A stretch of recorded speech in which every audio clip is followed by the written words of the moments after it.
Hello artists! Today we're going to do this bunny picture, and it's really different that we have it on a dark paper, but I think it gives a really interesting mysterious effect.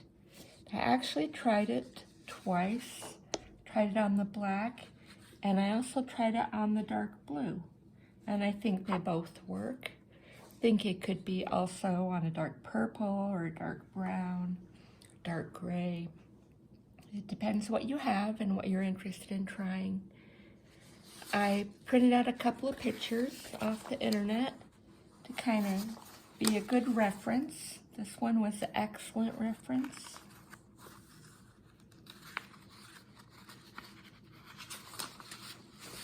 And here's another one. Notice the pink in the ear and how the little white fur lines come off like that. And here's a little cute one. I thought it'd be fun to imagine if the bunny was your pet and you got to pet it, and can you imagine how soft it would be?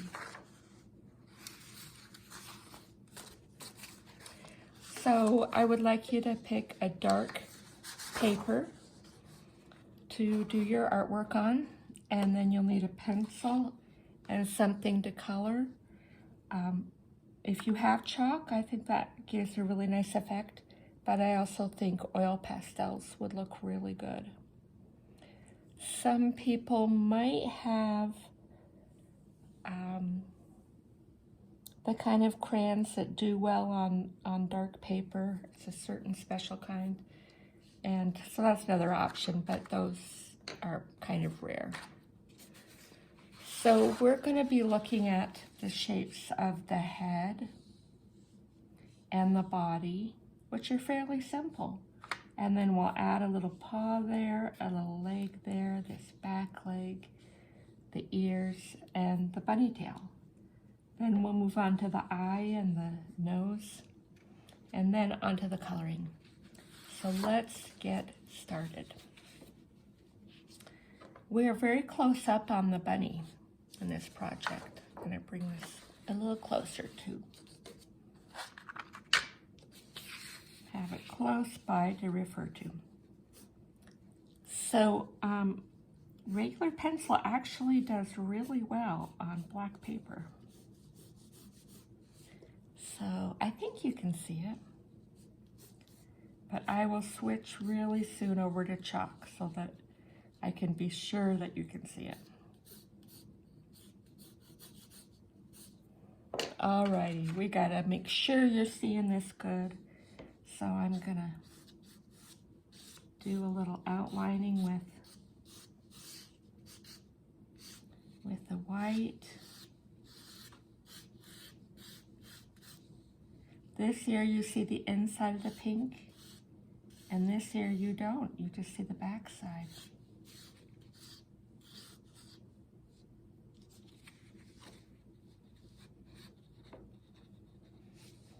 And then that back goes up quite far.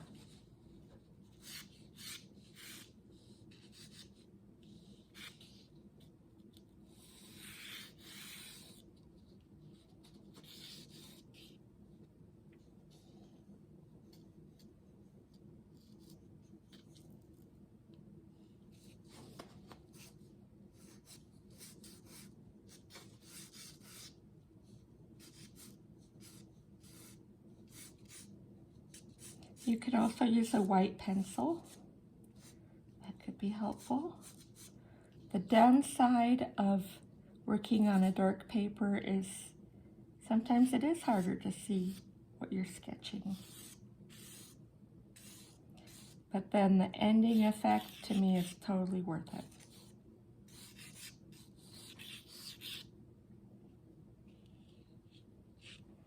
Okay, does that seem pretty close to what we're looking for?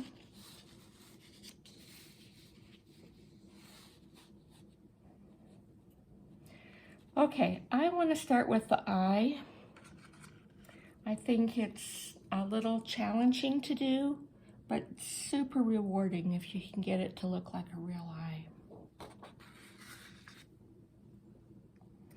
I'm using a shape kind of like a leaf.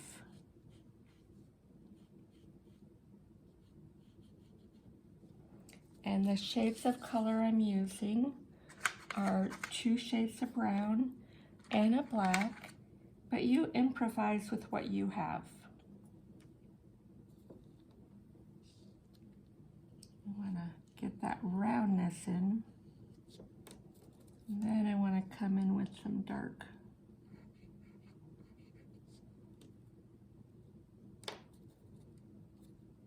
Sometimes I like to put the white down before the black and then the white on top, because I feel like it'll be harder to get the white as I want it. But on top of the brown, the black works super well.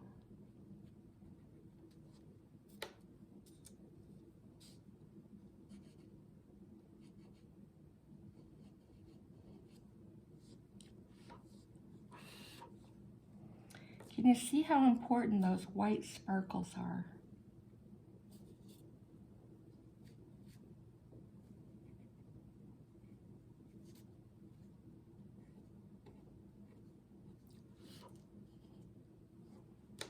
Actually, a handy thing to have if you're doing chalk is your eraser. That actually will work really well to clean up your work.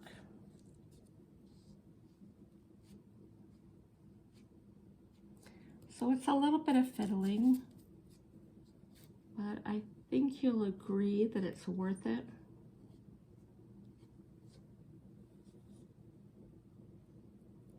I'm pretty happy with that. Okay, let's work on that nose. So I've got kind of a pinkish shade, and I'll use the lighter brown, kind of based on a triangle.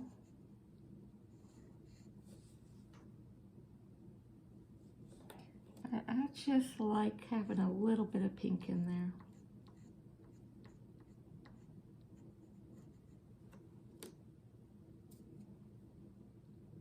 Remember, you can always blend with a little tissue or with your finger.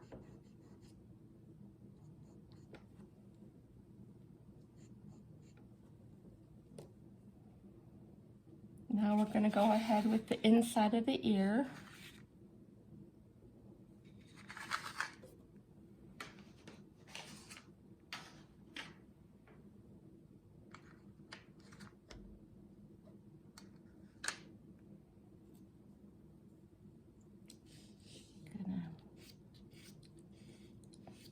Get that inside shape. And then we don't see the inside on that ear, so we only do it on this ear. Sometimes it's helpful to blend a bit of another color in it, whatever we think we should do. Sometimes you'll make a different decision than me, or I'll make a different decision different times of drawing. Here I put kind of a reddish and a pink. And here I did a little pink and a little bit of the light brown. If you're using chalk, I like to blow the excess off once in a while. Or you can tap your paper like that to get it off. But what for sure do not do is for sure don't go like that, because you'll just make a big mess out of your artwork, and you don't want to do that. Okay, well, the most of the rest of the picture is doing these little lines of fur, and it goes pretty fast. I think a little bit about where I think would be the lightest. Even though this is a nighttime scene, there might be moonlight shining on it, so maybe the ears would be lighter, the top of the head, the back, and this back leg, this knee or thigh area, and then I made the tail quite a bit lighter. So I want to go the direction the fur would be going.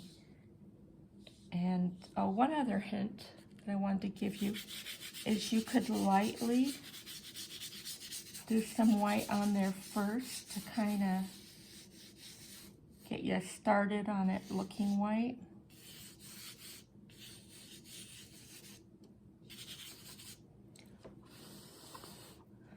Okay, now I'm going to go ahead and actually draw the fur. Just using little strokes. But I'm looking and thinking. I care about where I put them. It's not just fast and random. I'm concentrating. Now right around the jaw, I'm going to leave it a little bit darker because I feel like there'd naturally be a little shadow in there. And you see how I'm going left to right, a little diagonal up. And this little paw, I think they'd be a little shorter.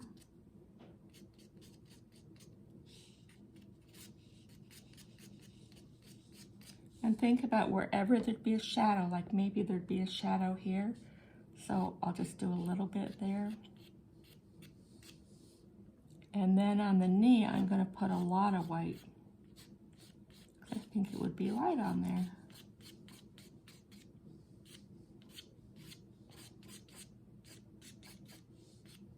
And less in that area, because there'd be a shadow there.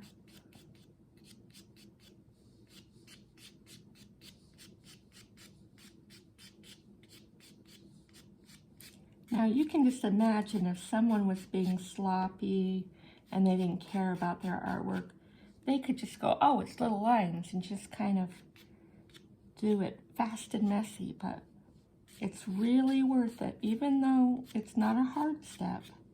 It's so worth it to take your time, make it look special. I like it looking like the little fur is coming out like this. And this tail, I'm going to do longer strokes. I'm going to put plenty in to make it look pretty white.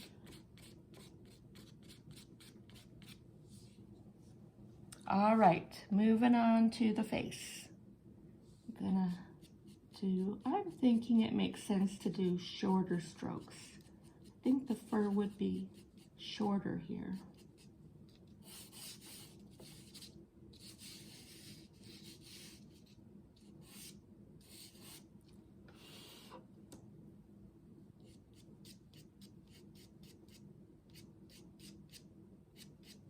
I'm always thinking about which direction would be good for that fur to go.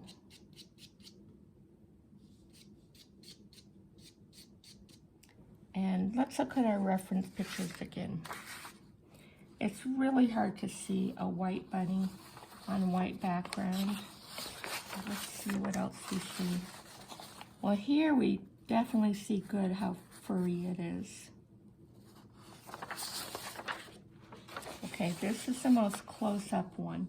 And here the fur goes up, up, up, up. And even on the ears, it goes up. There it goes up and there it goes down. Perfect. It's just what I wanted to see. So I'm going to change my direction. Now I'm going to go up, up, up, up. Can be super helpful if you're not sure about something you're going to draw to look it up on the internet.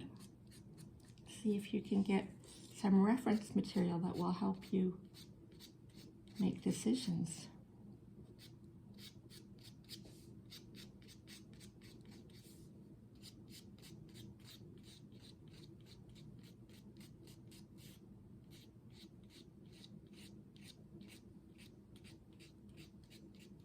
The little fur looks so good on the black. I love that.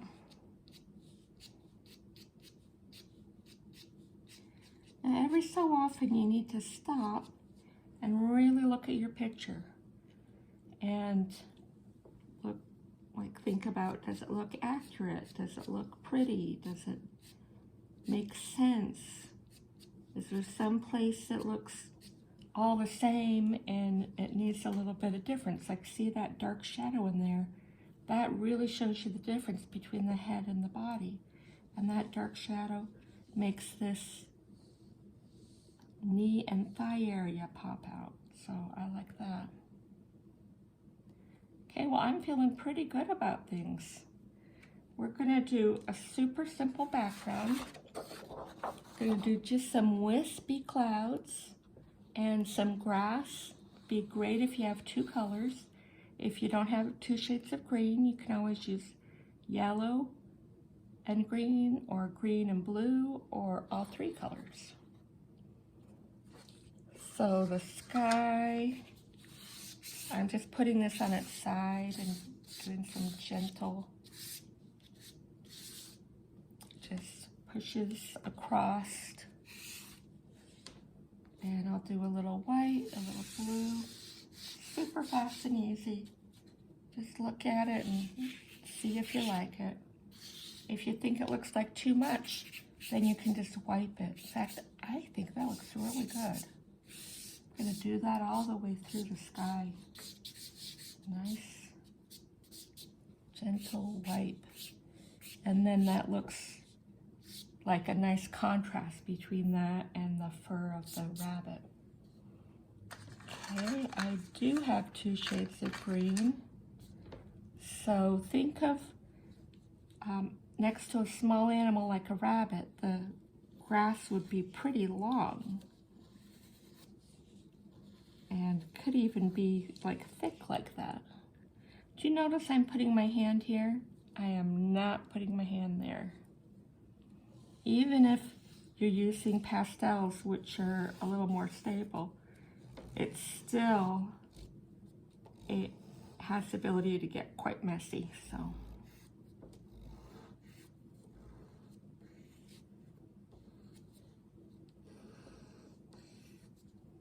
Some people would do this real fast, and sometimes that gives a cool effect, but I'm trying to think about when is it time to do fast and when is it time to be a little more careful. Okay, now I'm going to try a little faster now. I'm going different directions. I'm partway covering up his feet.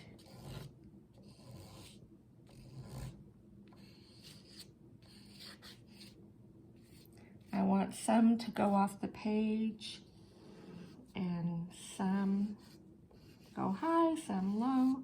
So those decisions are those artistic decisions that are really important. And you're also thinking, when is a good time to stop?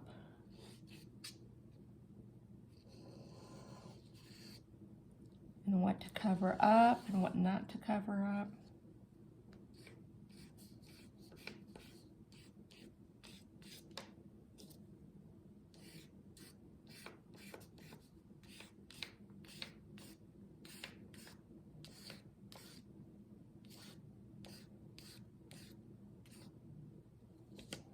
All right, what do you think? Do you think it came out okay? Well, I am super excited to see what you do with this project. You might find that you love it. You might find that it's kind of hard. It's all a learning experience. So if you're trying your hardest, then I'm happy with that. And so don't be too hard on yourself if you feel like it's not going how you want it. It doesn't take that long, so you could even try it twice. I'll show you. This was my first one, and I liked my second one better. And I don't know. I think these are kind of similar. I might even like my third one the best. So that's just a reminder that sometimes it's super helpful to do a drawing more than once. So good luck with it all, and happy Easter and happy spring. Bye-bye.